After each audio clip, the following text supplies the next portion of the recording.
Thank you, and a very good afternoon. And we hope we are hungry, but we still have some energy left to really look at or become a part of this discussion. Inclusion as a word is no more a political correctness. It's all about the progress, whether we are talking about inclusive society or we are talking about the financial inclusion. And the countries and the societies who really manage to really understand the concept of inclusion, it's not about enabling things digitally. The inclusion is a bigger than the digital empowerment or digital access. So here we will be trying to explore some aspect from Pakistan perspective. What does financial inclusion mean, and what kind of empowerment it brings to the country as well as to the society? So Francis, starting with you, I think it would be good if we can really understand what does the financial inclusion mean and how we really measure that we are doing it right. So I'll give you a very concrete example to start with and then expand from there. The country of Rwanda, some of you will have heard of, there was a big genocide there in 1994. As a consequence of the genocide, the age structure of the country has been distorted, so the number of older people will increase by 300% over the next 20 years. But at the moment, total pension coverage for the country is 8%, and that's basically just those in the military pension scheme. So 92% of the country have no pension provision, and that's a huge policy problem because, one, it's a family crisis because it stops young people moving to the cities to be able to work, and there's no way that they can effectively send remittances back to their parents in the villages. Secondly, it's an obstacle to economic growth, and thirdly, it gets in the way of those old people who've been through tremendous challenges having a stake in society. So financial inclusion in a place like that is absolutely critical for the government, but it's also a huge entrepreneurial opportunity, which is going to take new approaches to risk, new approaches to investment. And of course, when all of those new provisions of payment systems and credit come into place, they're going to have to be adapted because people can't see because they lost their eyes in the genocide. Some people have no limbs, so they can't rely on a simple version of the phone. Right? So it's a transformative thing so that everybody in a society can take part. It's a global challenge insofar as 1.7 billion people are unbanked. 55% governments consider themselves to have a financial inclusion crisis in that regard. The OECD's got an initiative, the G20 has an initiative in this space. And here in Pakistan, the Pakistan National Bank defines it simply as getting access to formal financial services by individuals and firms to use a range of quality payments, savings, credits, insurance. It's increased the number of people who have those services by 30% in the last few years, but there is big regional variation inside Pakistan. But even if you brought them all into the banking system, even if government paid small businesses on time, which is a financial inclusion issue, then there'd still be challenges about regional spread, gender spread, exclusions by religion or ethnicity, exclusions by disability. So a successful financial inclusive strategy is one that raises up financial democracy in that sense for every citizen in your country, and as a result is a huge entrepreneurial opportunity because every citizen in your country deserves the best private, non-profit and government services. Thank you, Francis.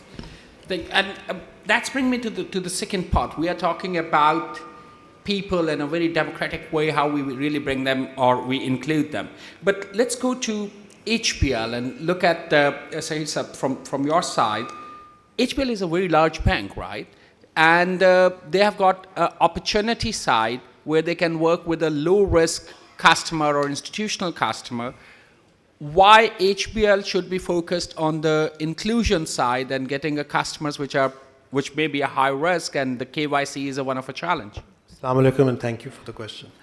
I think HBL would be very narrow-minded if it thinks it has already occupied the space it needs to occupy in Pakistan. Yes, we are dominant even today, and we are one of the biggest and the most, I would say, highest number of transactions, customer service provider there is in the country.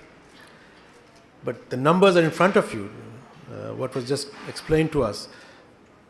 Only 30% of our country is within the financial system. 70% is not. So think of the space not occupied by us and many other institutions. So HBL is very clear. We need to get more engaged with the areas we are not occupied in. Today, and these numbers again reflect on the country and us, we are the largest provider of lending for agriculture at about 35% of the market share, but that's 50 billion rupees. And frankly, the need of the agriculture sector is far beyond 50 billion. But between us and other banks, the lending size book is that much.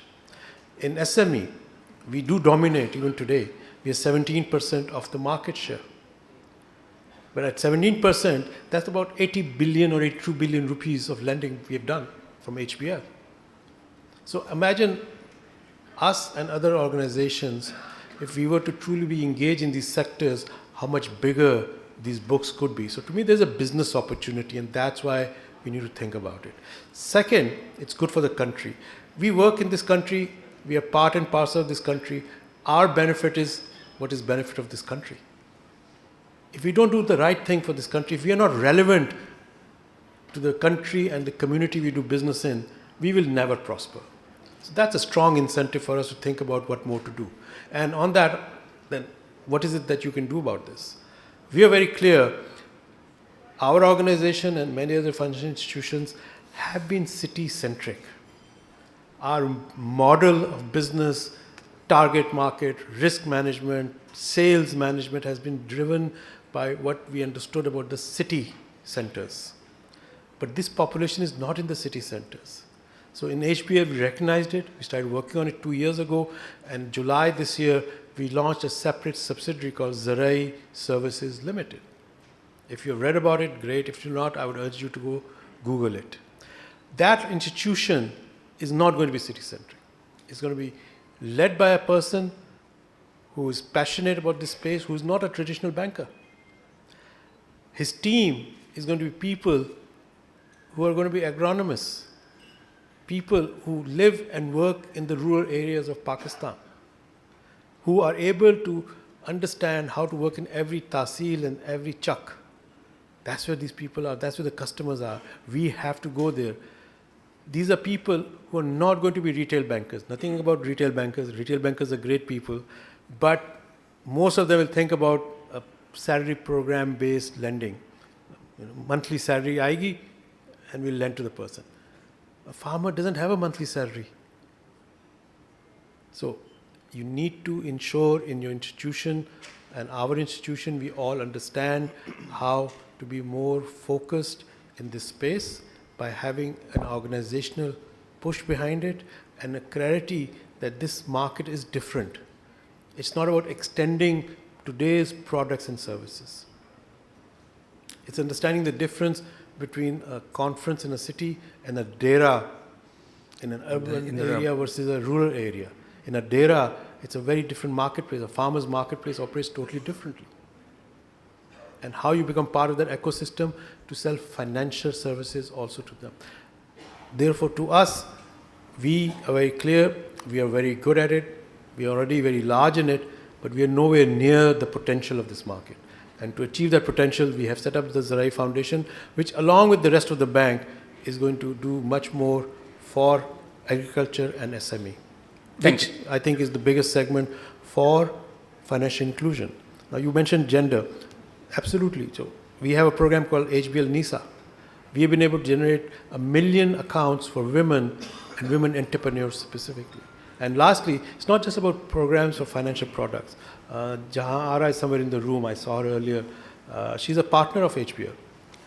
Her program and our program works together on mentoring young women entrepreneurs, especially those operating with digital companies, on mentoring them, introducing them to businesses, and supporting them as they grow in the business world. So you have to do all this. You have to build the talent piece, financial products, and most important, bring the right focus in your organization. Thank you. Thank you, sir. Basit, that brings back to you as a JS Bank. You are in a similar space where traditionally it was more like an institutional lending or a very secured lending or lending against the security.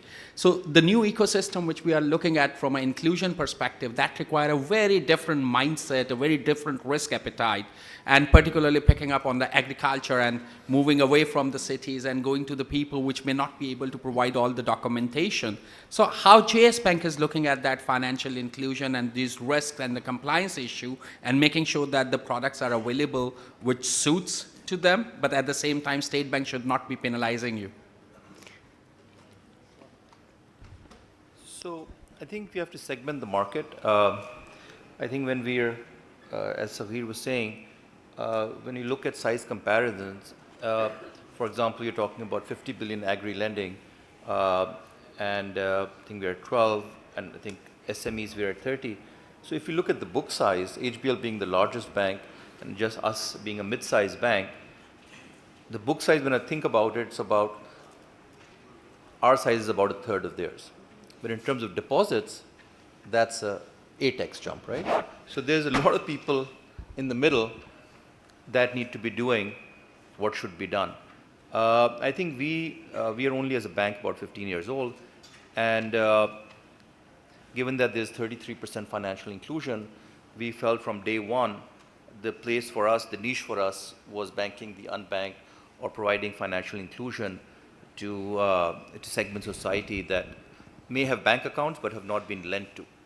So we divided the market between the S business, which is what we call cash flow lending, who don't have collateral.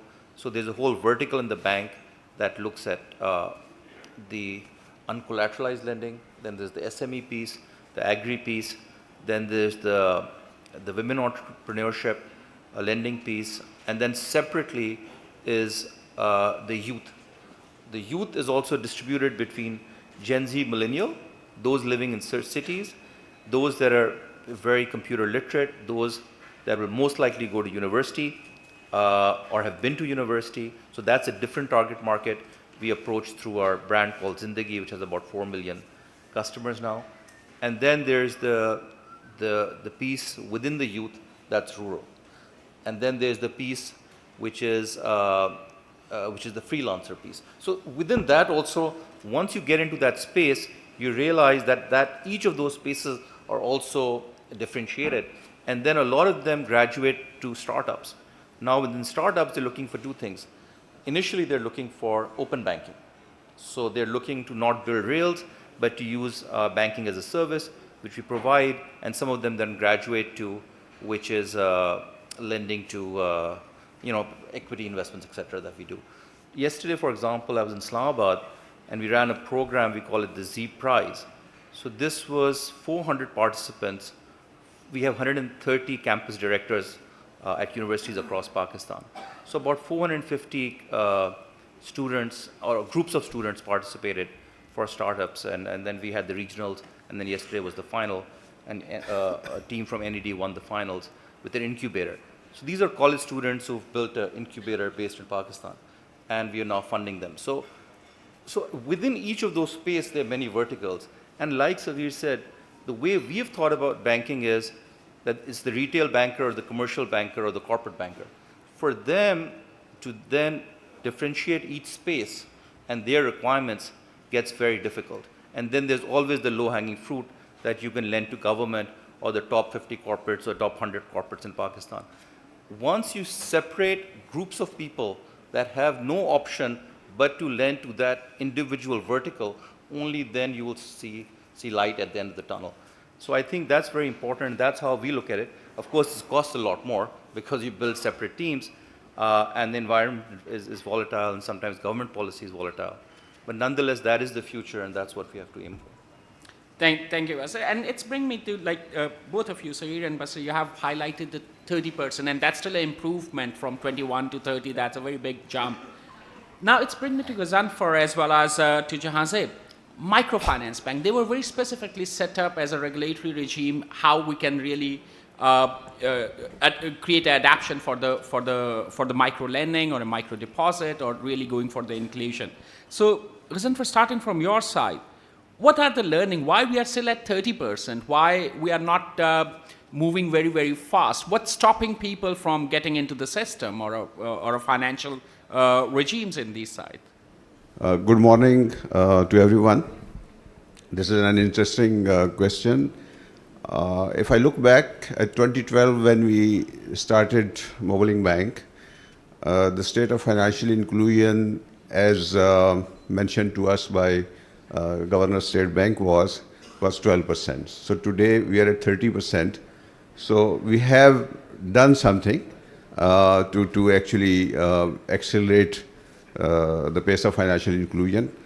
However, the question remains that in a country where there are 240 plus million people, there are 128 million voters, registered voters, 30% means, as Sagir Sahab said, a major 70% population is still out of the system. Now, based on my own experience and our experience at Mobilink Bank and Jazz Cash, we have added about 6 million borrowers, digital borrowers to the system, which is equal to the number of borrowers added by traditional microfinance banks and commercial banks included. So this 6 to 8 million borrowers are new to the system only, and they were able to come online only through digital channels. This would have not been possible through brick and mortar. This would have not been possible through traditional methodology. So I believe that the trends clearly indicate that those institutions who are investing in technology, those institutions who are investing in online channels, they are going to gain the market share in the long run.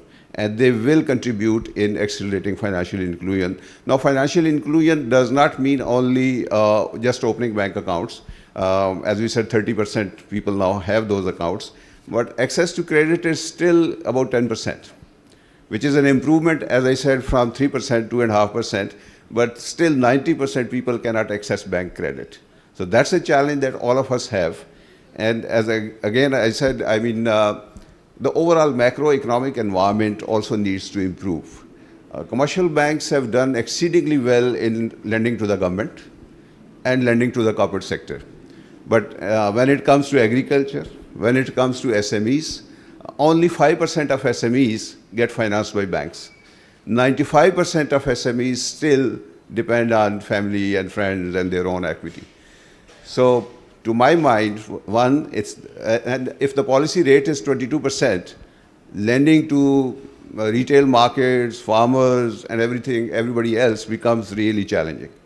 So the overall macroeconomic environment, I think this is a question for Dr. Shamshad Saiba when she's here in the evening, that how can we, I'm not saying that banks should not be lending to the government, but then how do we incentivize them to lend to the 90% who still do not have access to the credit? So that's a big question that probably needs to be debated more frequently and more at a policy level.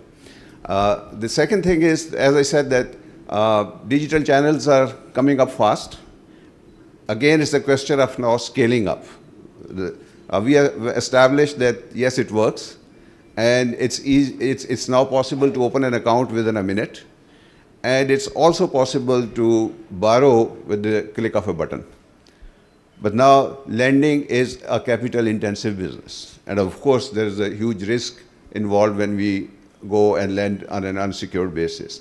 So again, the question is, are we really enabling players who are in the market already? Are we supporting them enough with the macroeconomic policies that they can really go and lend to these retail, micro, and SME markets?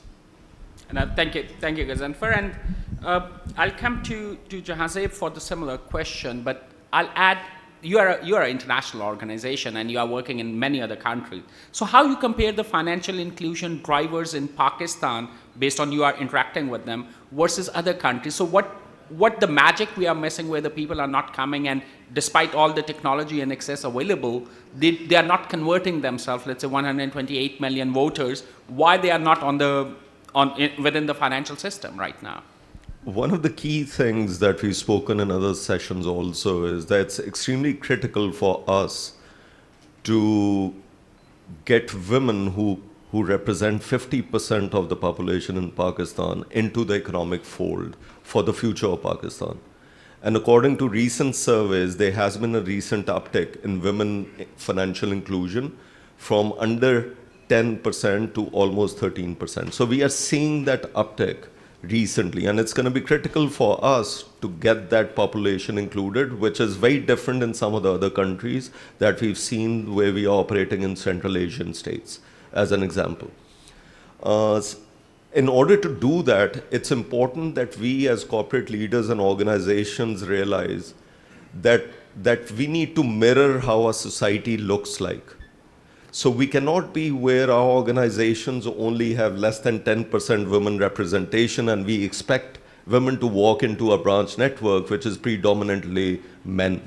So for example, in Finca, over the last 2 years, we have increased the representation of women is operating in rural areas from under 10% to almost 30% of our workforce is represented by women, and this is in rural areas of Pakistan. So that means it is possible. And what we've seen as a result of that is an uptick in women feeling comfortable in rural areas to walk into a branch network and learn how to open an account.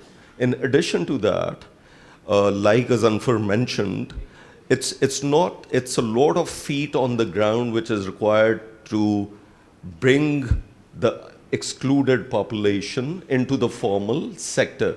And we pay the price of putting that feet on the ground in microfinance institution. That means the cost is high, right? Now, what we do is we not only provide them financial literacy, we also have to provide them digital literacy in order to enable them to digital channels to operate their accounts independently. Now, additionally, what we need to do, as we've seen in the last couple of years where floods and climate impacted us quite a bit, and the segments we serve the most got impacted the most with the climate issue, the floods, and then the hyperinflation. So in addition to the financial and digital literacy that we do for our clients, and we've trained over 10,000 women via just Finca in Pakistan in digital and financial literacy.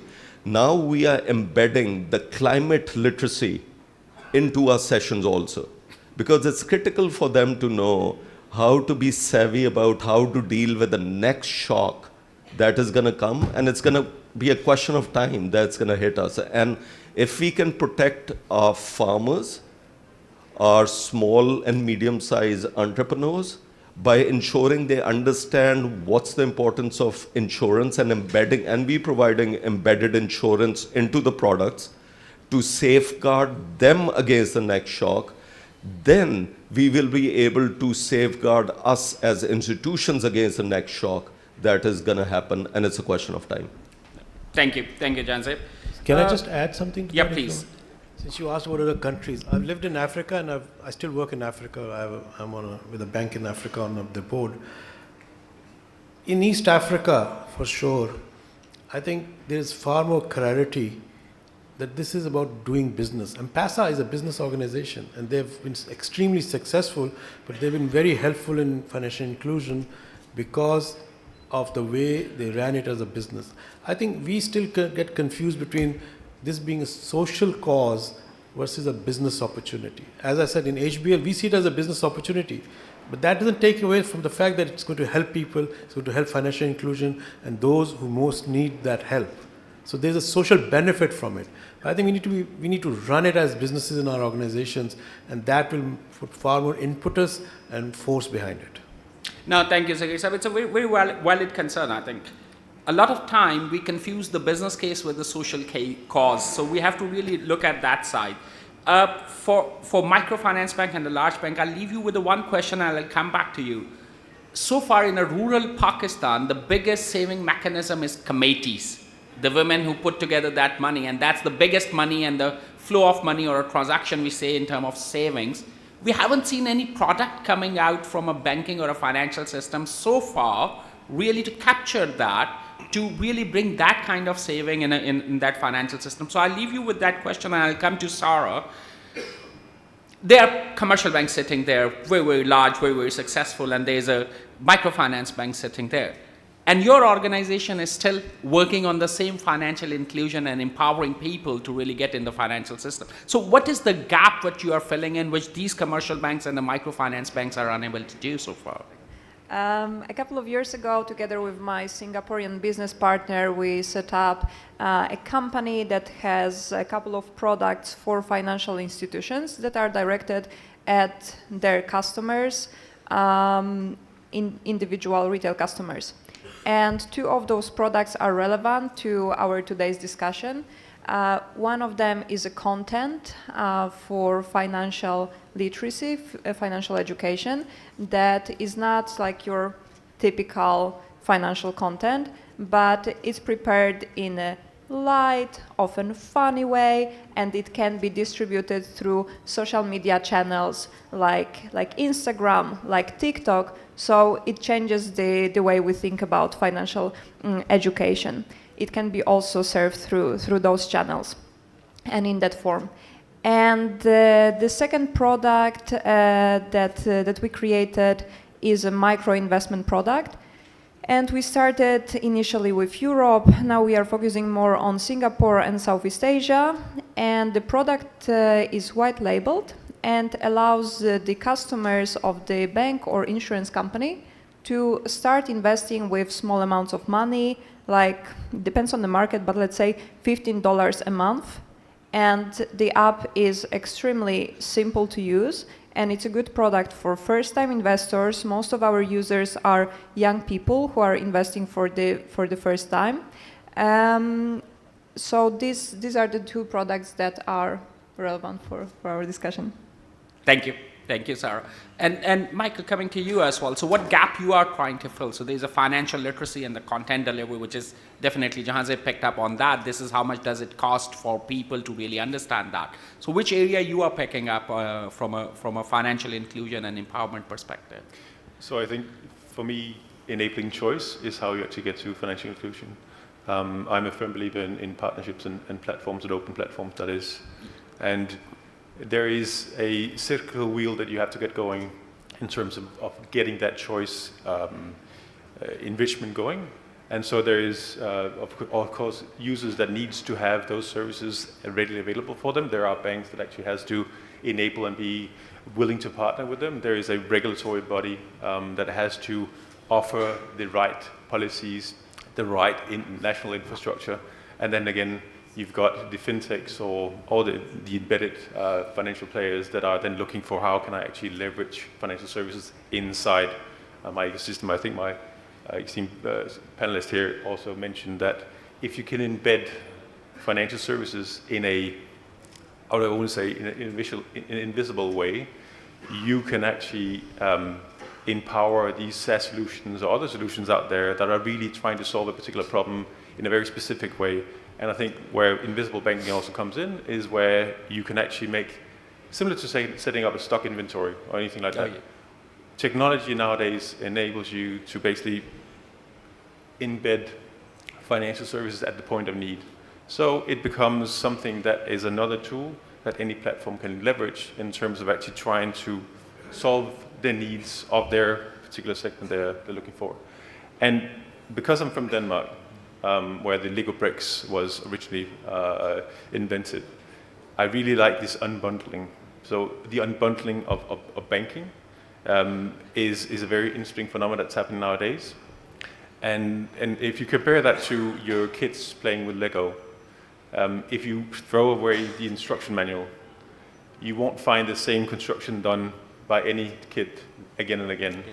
So again, if you look at it from the financial ecosystem perspective, you will find new ways of trying to solve the particular needs that the banks will not be able to come up with, simply because they're not equipped with having the necessary specialized insights into the different verticals in the markets. So again, if you can enable the choice, if you can enable this kind of rebundling, and you can see how people that are really trying to solve a particular need, how they can use financial services to serve their segment, then you're enabling choice at the end of it. Now, I think that's a very valid observation if I look at that from a Europe perspective as well in general. Debundling it and rebundling it in a different combinations, which is creating a better solution which we used to have. So, and there's a lot of stuff which, when we look at EU on that side, is enabled through the certain regulatory environment and the public policy side of it, where people have given a feedback and the regulator is supporting those kind of innovation and restructuring of the entire financial system. So, Francis, let's bring me back to you from a policy perspective. What's your view? What are the key drivers where the policy intervention can help to really expedite the adoption of financial inclusion or financial system at a grassroots level?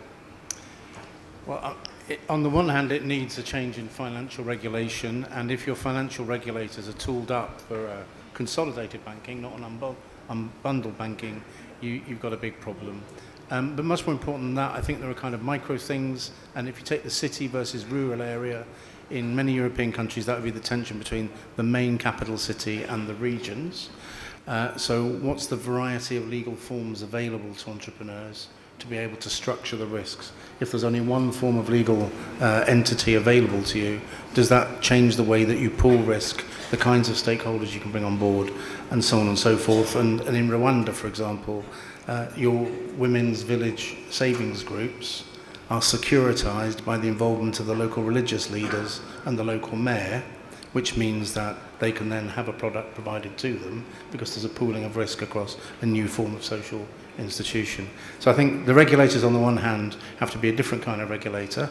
I've heard them described to me in other contexts as the kind of banker that can sit with the women in the village and listen acutely, can wander into the tech village back at their bank in their t-shirt with all the funky slides and the games, and then put on a suit and face up to the major financial institution in town. So you need translators at that end and new forms of institution at the bottom. Thanks. It's going back to like how we really look at the financial system right now and how it will come back or evolve in the future. Just coming back to the micro Jahazaib, Ghazanfar, Sarisa, Basisab committee. The one example we got from Rwanda, how the policymaker really mobilized that product. So where is the key challenge to mobilize those savings in a financial system? Ghazanfar, please. I've seen a lot of people talk about committees as a savings product. It might be a savings product for the person who gets the committee, but actually it's, in my view, is a peer-to-peer kind of lending. When it comes to financial institutions, it's not a savings product. If we get in, I mean, there are members who contribute, and then one member takes away all the cash or pool, whatever it is. So therefore, committees do not work the manner in which a lot of people think that these are probably saving instruments. These are not, for financial institutions in particular. What works in rural areas is usually when you, it's seasonal. When a farmer is selling a crop, when they sell their other produce, I mean, which is dairy products or livestock. So that's the time when they get cash flows. So we have tried to have savings products for them that till such time they have some liquidity with them, they get market-based returns. Because they usually invest in, again, either livestock, gold, or something else which cushions them against hyperinflation. So those are the windows twice a year or thrice a year when there is some liquidity that financial institutions can actually target. But most of the time it's the other way around. They need credit for improving their productivity, they need inputs for farming, they need livestock to invest in, buy animals, and so on and so forth. So Thank you. I'm Thank like you, a Ghazan. broken record. To me, this whole thing will start if they're part of the system. Yeah. You can get to what the saving product is. I fully agree with my colleague here, talking about what their needs are. But for that to be understood and met, they have to be part of the system. So what are you doing to do digital onboarding more easily? What are you doing to make your customer journeys easier, simpler for them to manage transactions? In HPL, we have an app called Connect. We took a very brave decision. We have been in the business 75 years, and we are very protective of our brand, HBL. Now we have a sub-brand called Connect. It's not HBL. The reason we separated it was we were very clear. This is a product aimed at a different market with different needs and different requirements. That product in 2.5 years has acquired 4.5 million customers. We believe we are on a trajectory to 8 million customers. It's very much focused on the rural population. It's very much focused on the younger customers. And the products we have in there, for example, are more fit for their purpose. Very much in line with what was being said earlier by my colleague here on my right. You cannot buy a ticket on Emirates Airlines on that app, but you can buy a ticket on Pakistan Railways on that. And in that, you can pay for Pakistan Railways ticket while you're in the app. So we are making it easier and simpler and more fit for purpose. And I think that is my answer to whether it's the committee product or some other product, we'll figure it out. First, get them into the system. Exactly. Thank so you. bringing their lifestyle into the system and bringing them there, and then they can use it. Yeah, Michael. Just to the point, so I've been working on the banking side and fintech side throughout my career. And I think there's this notion when I was working in Danske Bank back in the Nordics, 10, 12 years ago, there was this notion of owning the customer interface. So it's coming back to the notion of saying a bank wants to own the entire food chain.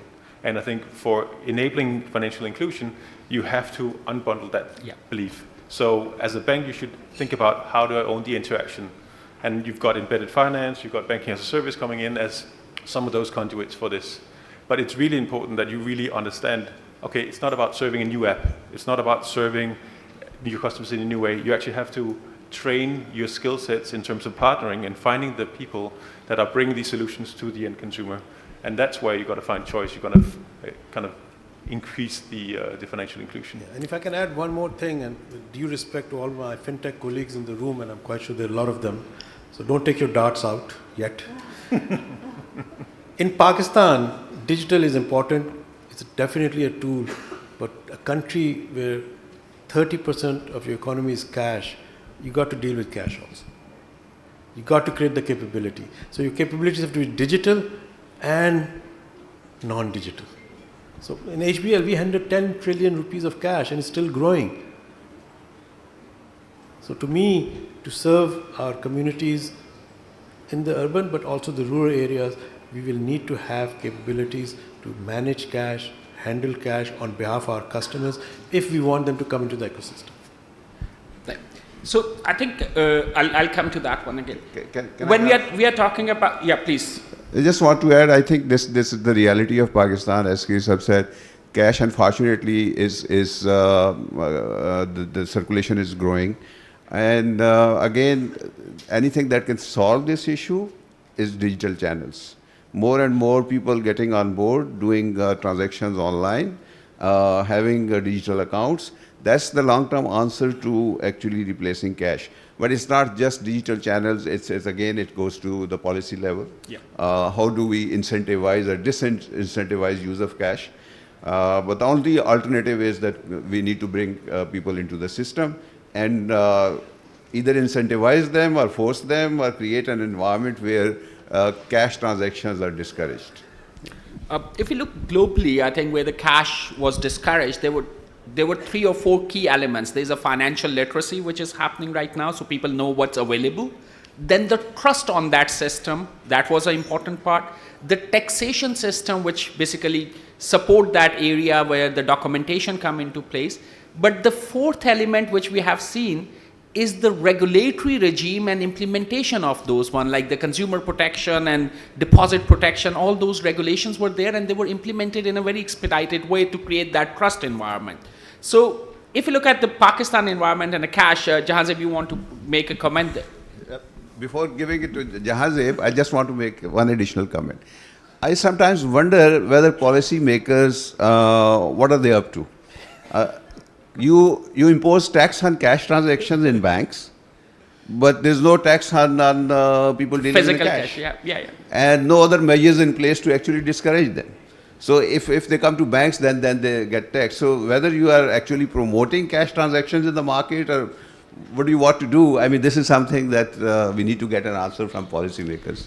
Jahazib, quickly, we just have another 4-5 minutes, so I need to bring one question back to Yes. Basir and Sarah as well. So I would agree, we need to be able to, one, embed into the needs of the customers who we are serving. And these are the vulnerable and the poor customers. So we cannot force a product onto them.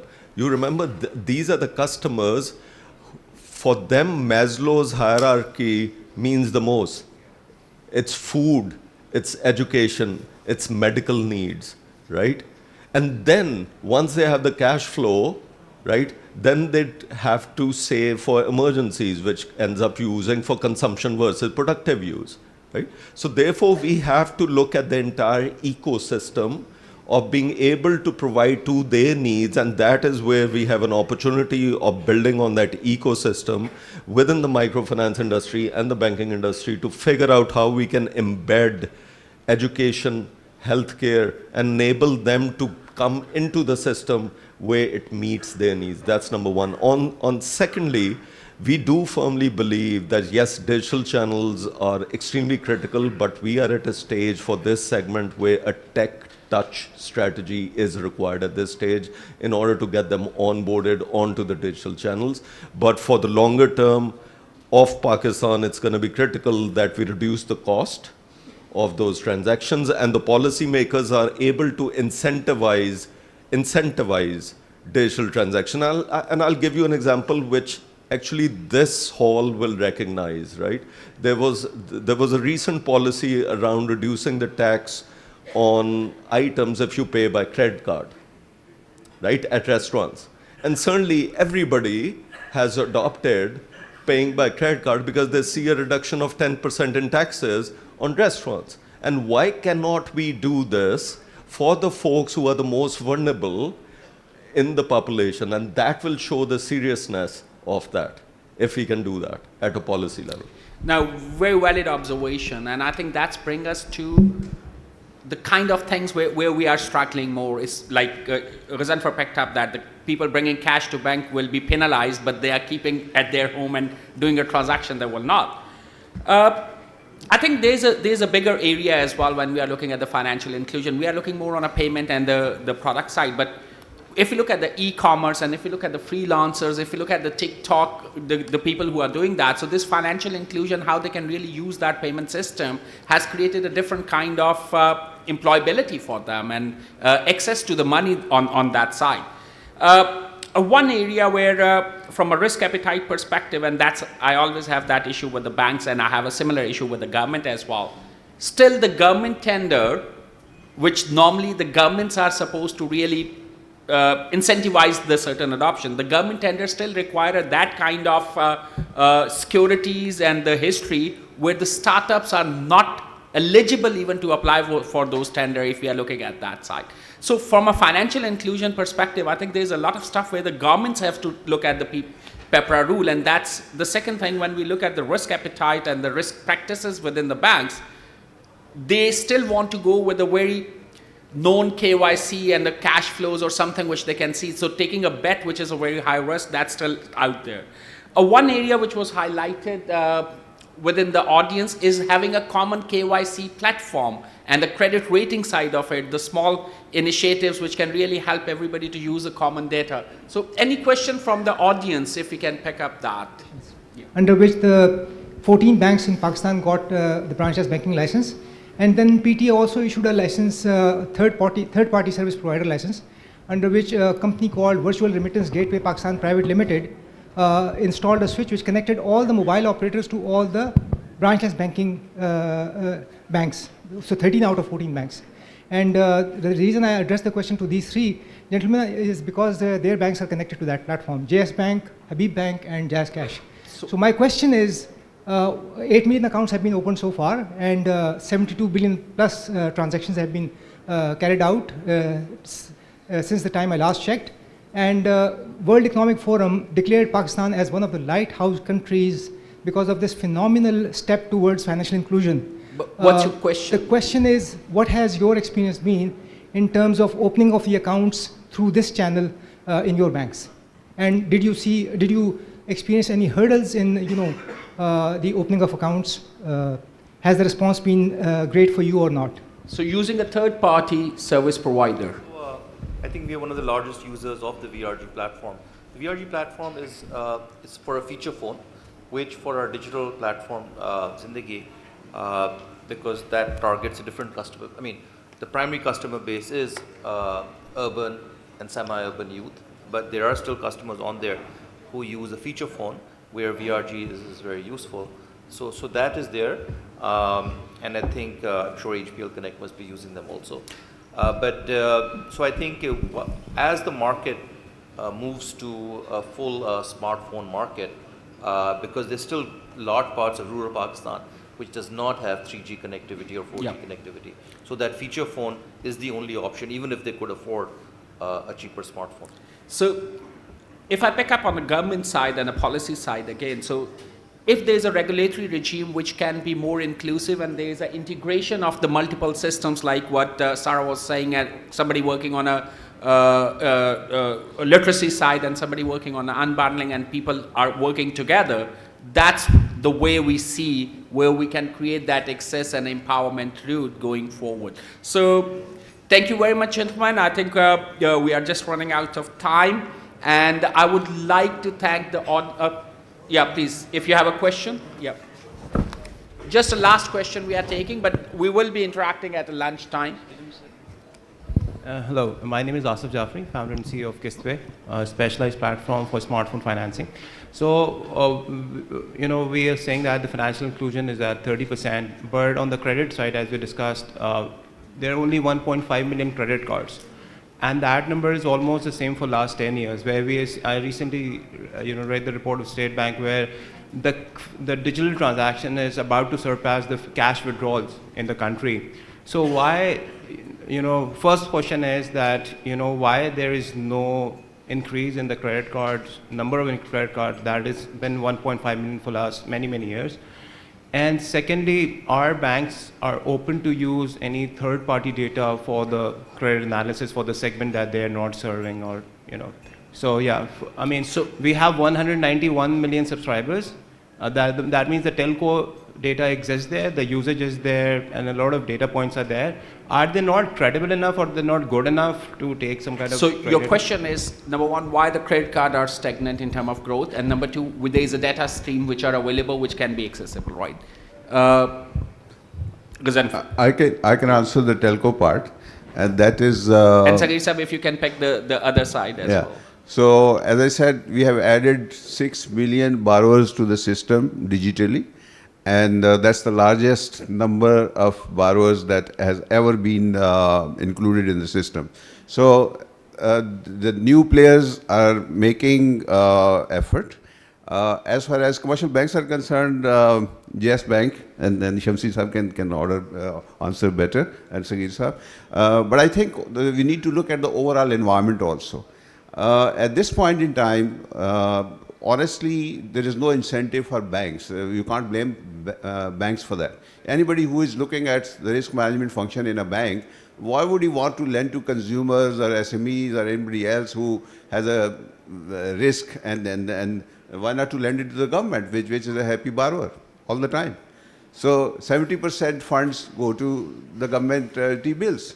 So there is no incentive for innovation. There is no incentive for trying to reach out to consumers or in retail customers in segments. So the overall environment and policy making needs to improve. If the present set of policies continue and the conditions continue, unfortunately, we don't see much of an improvement in this. Sagir sir. My answer is a bit different. In our case, we publish our numbers every quarter, and you'll see year on year we are increasing our lending to actual commercial entities. But coming back to the question which is being asked by you on credit cards, again, I keep things very simple. I'm a very simple person, not very smart like the rest of you. you can take the horse to the water, but you can't make it drink it. The reason we have 1.6 million customers is that people don't want credit cards in Pakistan. Now, why don't they want it? You have to go into that. And there I fully agree with my colleague. It costs you more money to do that transaction. You have to pay more taxes on it. So as a consumer in a country where cash is king, they rather deal in cash.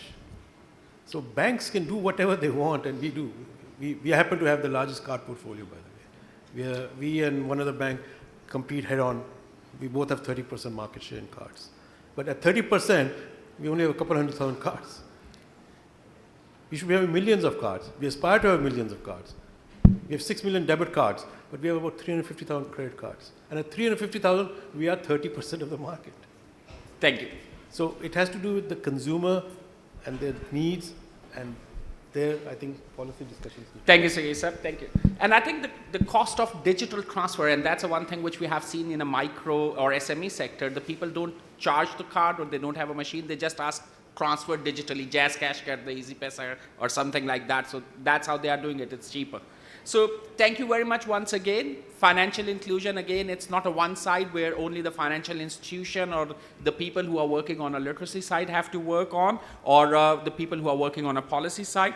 It's also include the trading side, the employer, the government themselves, and most of the country, everything which is adopted, or if we are driving any financial inclusion, there is a big role how the government is treating their citizens, their customer, and that financial inclusion, including giving them an opportunity in terms of the trading and working with the government at the same time. So thank you very much for your time. Lovely panel. A big hand of applause. I think we do owe a vote of thanks to the organizers. I think we need more forums like this in this country for dialogue and discussion. And I would urge the organizers to continue this. I think they're doing a great job. I think this discussion is very helpful. Thank you. Thank you. Thank you so much. Couldn't agree more. Yes, digital financial landscape. I would request all our esteemed panelists to please stay back on stage for our very brief ceremony of mementos coming up. So digital financial landscape has, of course, changed the game, and it has a bigger outreach.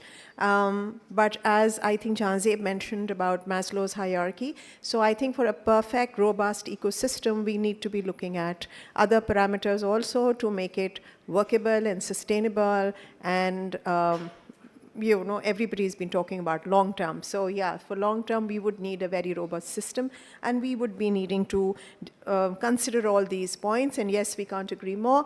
We need more and more such platforms where thought leaders can actually spell out better ways to address issues. I would now request Asfar to please join us on stage. Mohammad Asfar Hassan, please join us on stage here for the ceremony. I would request Lasha Tabidze, Global Chief Digital Officer, WION, to please join us on stage for the ceremony. For Professor Francis Davies, I would request Lasha Tabidze to please do the honors. Professor Francis Davies, Professor of Public Policy and Communities.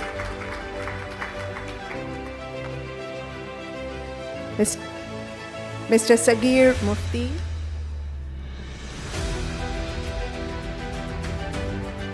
Mr. Sagir Mufti, Chief Operating Officer, Habib Bank Limited.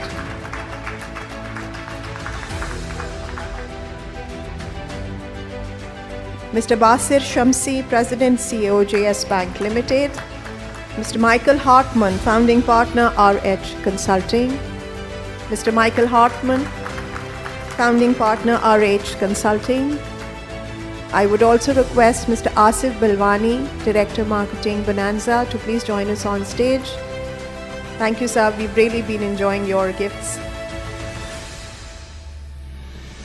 I'd request you to do the honors for the next mementos.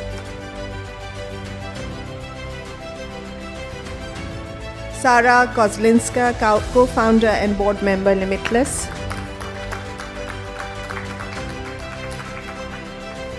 Ghazenfar Azam, President and CEO, Mobilink Microfinance Limited. Ghazenfar Azam, President and CEO, Mobilink Microfinance Limited.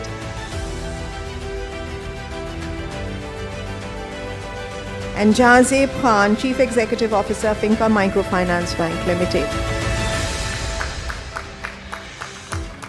And of course, Sajid Aslam, partner, Spectreco LLC USA, for wonderful moderation.